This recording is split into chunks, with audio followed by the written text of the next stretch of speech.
Hello दोस्तों, स्वागत है आप लोग का मेरे चैनल लक्ष्य परीक्षा पर। दोस्तों आज है 2 नवंबर और आज हम लोग 2 नवंबर के करंट अफेयर्स कंप्लीट करेंगे। दोस्तों मैं एक चीज बता दूं, मेरा एकदम नया फ्रेश चैनल है, ठीक है। यूपी पीसीएस 2026 जो होने वाला है, ठीक है, और यूपी आरओ 2026 जो होने वाला है, हाई कोर्ट वाला भी आप लोग को मालूम है कि 2025 के एंड में या 2026 तक में आने की पॉसिबिलिटीज है। यूपी ट्रिपल एससी लेखपाल जूनियर असिस्टेंट ये सारी वैकेंसीज आने वाली हैं। एनटीपीसी अंडर ग्रेजुएट वाली वैकेंसी आ चुकी है और ग्रेजुएट वाली भी आ चुकी है, आप लोग इसके लिए अप्लाई कर ही चुके होंगे और लोअर पीसीएस भी आएगी। इन सब चीजों के लिए अगर आप अच्छे से तैयारी करना चाहते हो तो मेरे चैनल से जरूर जुड़े। हर एक important news with all important facts सबके सब आपको मिलता जाएगा, ठीक है। तो चलिए आइए हम लोग अब आगे बढ़ते हैं। देखिए लक्ष्य परीक्षा, अब इस नाम को नहीं भूलना है, ठीक है। यही है जो आपका आगे काफी ज्यादा मदद करने वाला, आपको फुल टारगेट कराएगा आपके एग्जाम के लिए। तो चलिए आइए अब हम लोग शुरू करते हैं।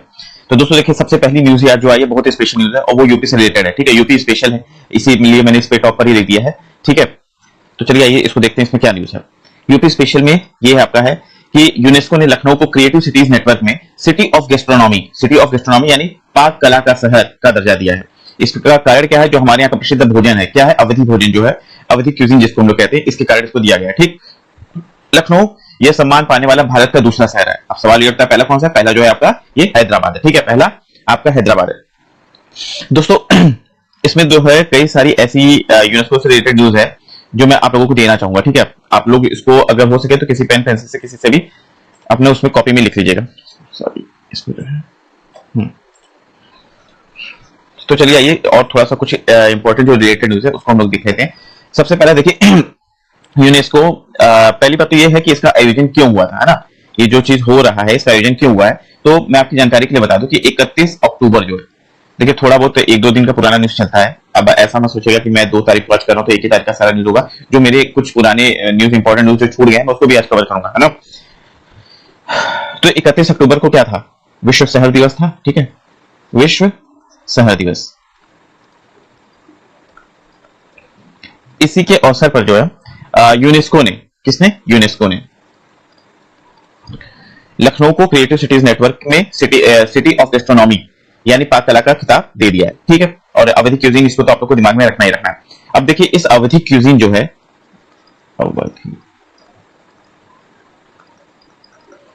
इसमें खास बातें क्या क्या है, इसमें खास बातें क्या क्या है, तो एक आप लिख सकते हैं दम पुख्त, ठीक है। ये क्या है? धीमी आंच में जिसमें जो है खाना पकाया जाता है।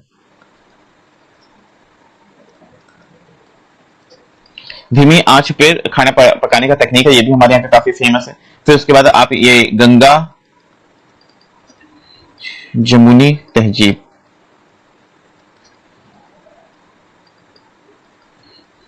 ठीक है, ये भी हम लोग के यहाँ का काफी फेमस है। इसमें संस्कृति का मिश्रण पाया जाता है और उसके साथ ही साथ गलोटी कबाब, काकोरी कबाब, ये सब चीजें आपने सुना होगा। इन्हीं सबके कारणों के कारण जो है अवधी क्यूजिन को दिया गया है। मैंने कुछ पिक्स भी लगाया है, इसको आप लोग देखिएगा, पक्का आप लोगों को लालच आ जाएगा। ये रहा आपका अवधी क्यूजिन का, है ना। देख के आप लोग को लालच आ रहा होगा। सुबह सुबह मैं लालच दिला दे रहा हूँ, उसके लिए आप लोग मुझे थैंक यू बोल सकते हैं, है ना, कोई दिक्कत नहीं है।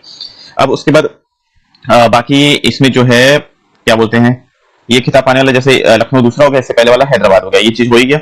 उसके साथ अब जो है यूनेस्को नेटवर्क में, यूनेस्को नेटवर्क ये वाले इस टाइप के जो नेटवर्क बनते हैं, इसमें कुल अपने जो सिटीज हैं वो कितने आ गए हैं, तो टोटल जो अब तक आ गए हैं वो 9 सिटीज हो गए, 9 सिटीज हो गए, ठीक है।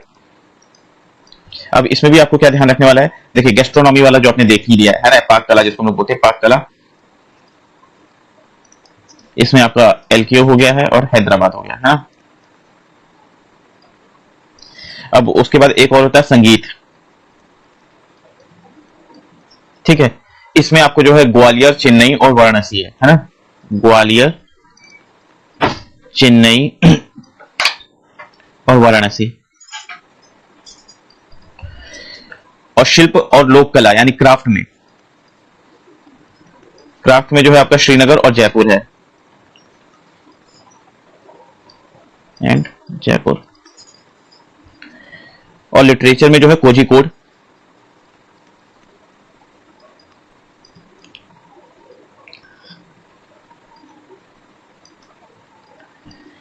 और इसी के साथ फिल्म में जो है मुंबई सिटी को मिला हुआ है, ठीक है।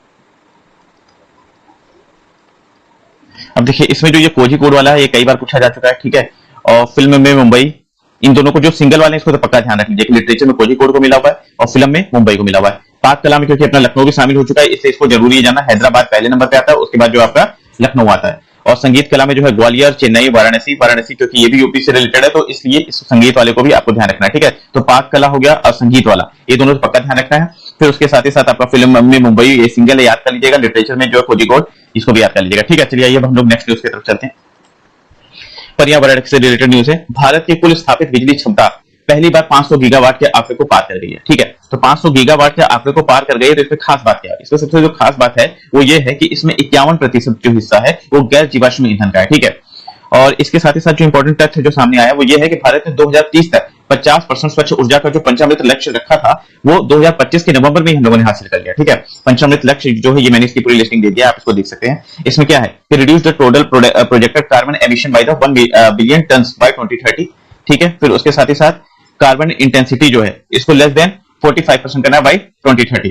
और ये वाला देखिए, ये वाला जो टारगेट है ये हम लोगों ने अचीव कर लिया। Fulfil 50% of energy requirement from the renewable sources by the 2030 and create 500 gigawatt of the fossil fuels energy capacity by 2030 और achieve net zero emission by 2070। ये वाला, ये सारे पांचों लक्ष्य आप लोग जो है अच्छे से इसको ध्यान रख लीजिएगा। अब आइए हम लोग नेक्स्ट न्यूज की तरफ मूव करते हैं। अंतरराष्ट्रीय सौर गठबंधन की 8वीं असेंबली संपन्न हुई है और इसमें जो सबसे अच्छी बात आई है सामने वो ये है कि चीन भी इस गठबंधन में शामिल होने की इसने भी घोषणा कर दिया है। इसका थीम हमेशा से हम लोग जान रहे हैं क्या है, one sun one world one grid, ठीक है। और आईएसए का हेडक्वार्टर आप लोग को मालूम है कहां पे, ये है गुरुग्राम हरियाणा में। ये देखिए है तो बहुत आसान सा चीज, लेकिन अगर इसको आप लोग नहीं ध्यान रखते हैं तो काफी ज्यादा दिक्कत वाली बात है, क्योंकि हम लोग जिस कंपटीशन की तैयारी करें अगर ये छोटी मोटी चीजें हम लोग भूल जाते हैं तो ये अच्छी बात नहीं है, ठीक है। अब देखिए आईएसए से रिलेटेड और भी कुछ फैक्ट्स हैं जो मतलब हम लोग को पता होना चाहिए कि इसका एस्टेब्लिशमेंट कब हुआ था। ये हुआ था 2015 में हुआ था, ठीक है। और किस में हुआ था, तो कॉप 21 में हुआ था, जो कि आपका जो है पेरिस में हुआ था, ठीक। और बाकी इसकी कैपिटल आप लोगों को मालूम ही है। चलिए अब नेक्स्ट न्यूज की तरफ मूव करते हैं। अब यहां पे आरबीआई ने जना स्मॉल फाइनेंस बैंक को यूनिवर्सल बैंक जैसे एचडीएफसी और आईसीआईसीआई वाले बनने से का आवेदन वापस कर दिया है। तो जना स्मॉल फाइनेंस बैंक ने आवेदन किया होगा लेकिन इसको वापस कर दिया गया है। और इसमें देखिए अब यहाँ पे मेन हमारे लिए जानने वाली क्या चीज है, चलिए ये तो न्यूज वाली बात हो गई। मेन क्या हमें जानना है कि स्मॉल फाइनेंस बैंक और बैंक जो होती है इनमें डिफरेंस क्या होता है। देखिए मेन डिफरेंस ये है कि जो स्मॉल फाइनेंस बैंक होते हैं इनको अपना 60% लोन जो है प्रायोरिटी सेक्टर को देना होता है, जैसे एग्रीकल्चर वगैरह हो गए, जो छोटे मोटे उद्योगों से जो लोग जुड़े हुए लोग होते हैं इन सब लोगों को देना पड़ता है, ठीक है। और जो यूनिवर्सल बैंक होते हैं इनको सिर्फ अपना 40% देना होता है, यही मेन डिफरेंस है, इसको आप लोगों को जानना होगा। चलिए आइए अब नेक्स्ट न्यूज की तरफ हम लोग मूव करते हैं। अब खेल में जो है चेन्नई के 16 वर्षीय इलम पर्थी AR ने भारत के 90वें शतरंज ग्रैंड मास्टर बने, ठीक है। 90 पहली बात इनकी उम्र क्या है, 16 वर्ष है। और क्या नाम है इनका, इलम पार्थी AR। इससे पहले कौन कौन ग्रैंड मास्टर हुए, 89th grand master S Rohit Krishna है, 88th grand master Divya Deshmukh बनी है और 87th ग्रैंड मास्टर जो है A रा हरिकृष्णन बनी। ग्रैंड मास्टर एक्चुअली में होता क्या है, देखिए ये क्या है कि शतरंज की दुनिया में सर्वोच्च खिताब या उपाधि जो एक खिलाड़ी को मिल सकता है, यह खिताब विश्व शतरंज महासंघ FIDE द्वारा दिया जाता है। यह इस जीवन भर की उपाधि है। एक बार ग्रैंड मास्टर बनने के बाद खिलाड़ी जीवन भर के लिए यह खिताब रखता है। यह विश्व चैंपियन के खिताब के बाद शतरंज में सबसे प्रतिष्ठित सम्मान है। यह दुनिया का सबसे मजबूत शतरंज खिलाड़ियों की पहचान है, ठीक है। नेक्स्ट न्यूज पे हम लोग मूव करते हैं। 1 से 15 नवंबर तक जनजातीय गौरव वर्ष पखवाड़ा मनाया जाएगा, ठीक है। जनजातीय गौरव वर्ष पखवाड़ा मनाया जाएगा, क्यों? क्योंकि 15 नवंबर को जो भगवान बिरसा मुंडा है इनकी 150वीं जयंती है, इनकी 150वीं जयंती है। अभी हम लोगों ने कल भी किसी का 150वीं जयंती मनाया था, अगर हो सके तो आप लोग कमेंट में इनका नेम जरूर करिएगा, ठीक है। चलिए आइए अब हम लोग और आगे बढ़ते हैं। भारत की पहली पूर्ण डिजिटल राष्ट्रीय समुद्री मत्स्य गणना 2025 शुरू हो चुकी है। और कौन कर रहा है इसकी मत्स्य गणना? मत्स्य पालन, पशुपालन और डेयरी मंत्रालय द्वारा किया जा रहा है। जब इसकी रिपोर्ट आएगी तब हम लोग फाइनल इसका रिपोर्ट पढ़ेंगे। बस अभी के लिए सिर्फ इतना जानिए कि नेशनल मैरीन फिशरीज सेंसस जो है ये शुरू हो चुका है। और कौन कर रहा है? मत्स्य पालन, पशुपालन और डेयरी मंत्रालय। विज्ञान के क्षेत्र में अगर हम देखना चाहें तो सिंझू 21 ये सबसे ज्यादा न्यूज में है। क्यों न्यूज में है? क्योंकि ये चाइना का, पहली बात तो ये नाम से पता चल रहा है। इसमें क्या किया जा रहा है, वू फेई नाम के जो 32 वर्ष के अंतरिक्ष यात्री हैं इनको जो है स्पेस में भेजा जा रहा है, ठीक है। वे चीन के तियोंगोंग स्पेस स्टेशन पर गए हैं। विज्ञान गूगल के विलो क्वांटम चिप ने पहली बार वेरिफिएबल क्वांटम एडवांटेज हासिल किया है। किसने? विलो ने जो है क्वांटम चिप जो है इसने पहली बार वेरिफिएबल क्वांटम एडवांटेज हासिल किया है। क्वांटम कंप्यूटर की ऐसी चीज जिसे कंप्यूटर द्वारा चेक किया जा सकता है, वेरीफाई किया जा सकता है, इसी को वेरिएबल क्वांटम एडवांटेज कहते हैं। चलिए आइए, अभी अपना हो गया है, अभी तक का जितना भी आज के इंपॉर्टेंट करंट अफेयर्स थे जो आप लोग को पढ़ने थे वो हो गया है। अब हम लोग क्विज देखते हैं।